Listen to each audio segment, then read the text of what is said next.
Hello everyone, welcome to all in study time channel. आपको P P G T पी पी जी टी की प्रेपरेशन कर रहे हैं। With M C Q series हमारी चल रही है। तो कुछ क्वेश्चंस हमने डिस्कस किए थे। नेक्स्ट के क्वेश्चन जो है वो अभी हम डिस्कस करने वाले हैं विद एक्सप्लेनेशन। जो भी चैनल पे नए हैं वो चैनल को सब्सक्राइब कर लेंगे। तो फर्स्ट क्वेश्चन है आपका यहाँ पे,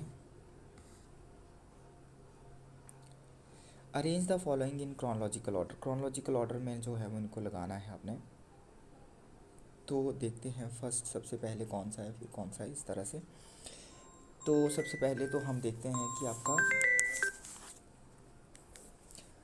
यहाँ पे जो है, वेट एक मिनट, सबसे पहले है आपका the law of variable proportion. ठीक है, यहाँ पे आएगा सबसे पहले लॉ ऑफ वेरिएबल प्रोपोर्शन। उसके बाद जो है वो आपका आएगा कॉब डॉगलस प्रोडक्शन फंक्शन। फिर आता है आपका C E S constant elasticity production function. और सबसे लास्ट आएगा आपका ट्रांसलॉग production function.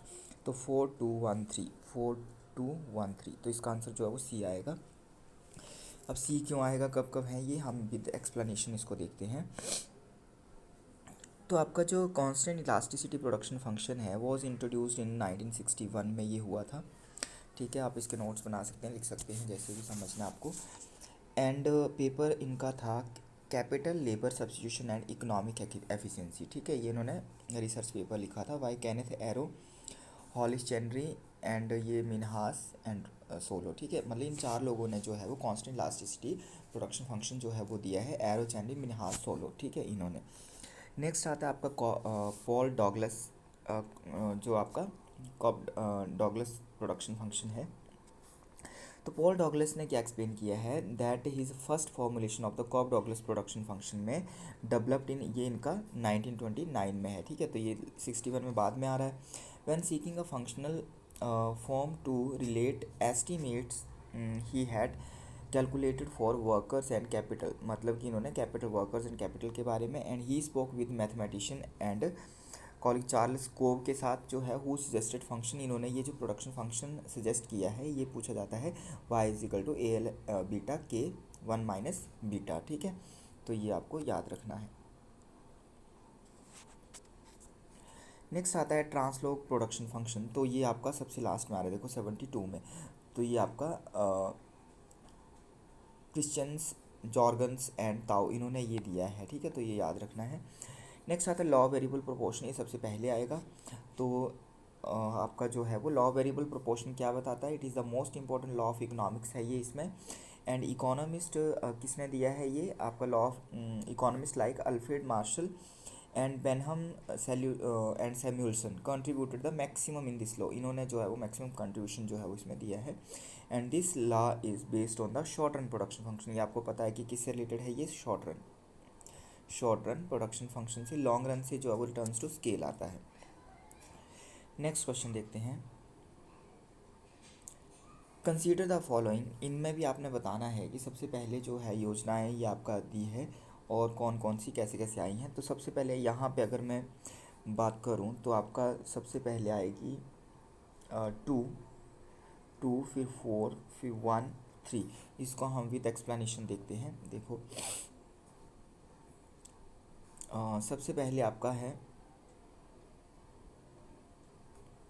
Employment programme is the employment assurance scheme. Employment assurance scheme की बात करें तो ये आपकी लॉन्च हुई थी। आपको यहाँ पर जस्ट कंसेप्ट में ये ध्यान दीजिए कि मतलब इसको लर्न कर लीजिए कि कब कब आई हैं। ठीक है, फिर देन उसके बाद मिलाना तो ईजी हो जाएगा। तो एम्प्लॉयमेंट एश्योरेंस स्कीम जो है वो launched by the ministry of rural development, government of India in October 1993।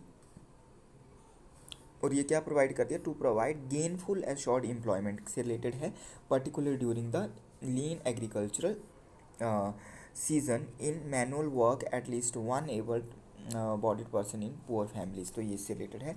TRYSEM इसका जो है वो आपका stands for training rural youth for self employment, training rural youth for self employment. It is national scheme है ये, और 1979 में, तो ये भी याद रखना है। तो नेक्स्ट आता है आपका अप्रैल 1 1989 को जो है वो आपका आएगी ये आया आपका wage employment programme under the national rural employment programme के अंडर, ठीक है, NREP। तो rural landless employment guarantee programme were started in 6th and 7th plan में स्टार्ट हुआ था। The NREP and RLEGP were merged in 1989 में ये मर्ज हुआ था, जवाहर रोजगार योजना। तो ये आपका JRY ये दिया है, ठीक है। नेक्स्ट आपका है क्वेश्चन में the rural landless employment guarantee programme. Rural landless employment guarantee programme was launched हुआ था ये अगस्त 1989 को by the prime minister of India Indira Gandhi and 6th 5-year plan. तो इस तरह से आप ये नोट कर सकते हैं। नेक्स्ट है आपका arrange the origin of money in a sequence order. Sequence order में जो है वो अरेंज करना है। तो सबसे पहले तो था आपका कमोडिटी मनी, ठीक है। उसके बाद आती है आपकी मेटेलिक, फिर आती है आपकी पेपर, और फिर आते हैं चेक वगैरह, ठीक है। तो 3241 सी आएगा 33 का। नेक्स्ट क्वेश्चन है arrange the following theories in the chronological order. इनको भी क्रोनोलॉजी में आपने जो है वो लगाना है। सबसे पहले जो है वो कौन सी थ्योरी आई, जनरली यहाँ बता दें तो सबसे पहले आपका जो है वो यहाँ पे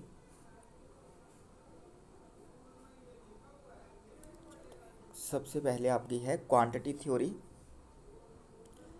ठीक है।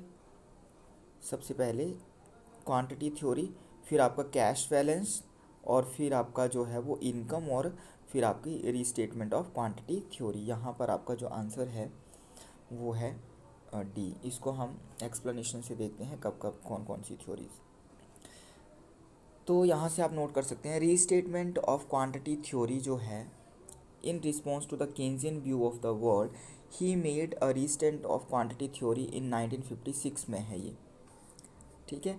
And used as it a cornerstone for the mind state thinking, sorry monetarist thinking, monetarist thinking, ठीक है। तो मोनेट्रिस्ट थिंकिंग के बारे में ये रिलेटेड है। Friedman agreed that money could affect output. उन्होंने बोला है कि मनी जो है वो अफेक्ट कर सकती है किसको, output in the short run में। In the short run Friedman agreed, वो एग्री है कि money could affect output in the short run. Income theory की बात करें, the permanent income hypothesis was formulated by the Nobel prize winning economist Milton Friedman ने दी थी ये 1957 में, ठीक है। This hypothesis implies that changes in consumption behaviour are not predictable because they are based on individual, मतलब वो predictable नहीं है, वो किसके ऊपर बेस्ड है, इंडिविजुअल एक्सपेक्टेशंस के ऊपर। And this has broad implications concerning economic policy. Permanent income hypothesis income theory के अंडर बोल रहे हैं ये, बट परमानेंट की बात करें तो 1957। नेक्स्ट आता है आपका quantity theory.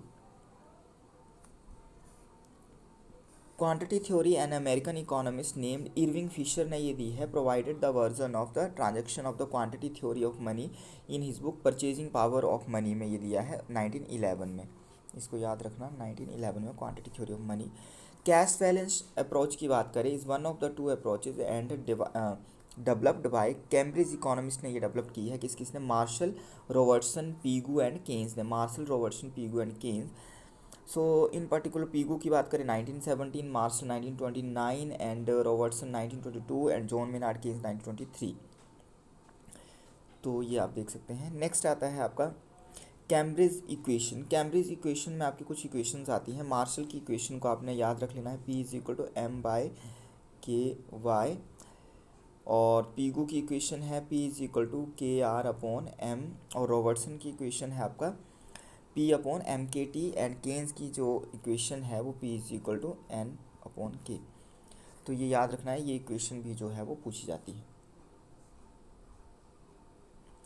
Identify the correct chronology order in the following classical economy. इसमें भी आपने जो है वो क्रोनोलॉजी को बताना है, और क्रोनोलॉजी वाले क्वेश्चन आते हैं, आपको पता है।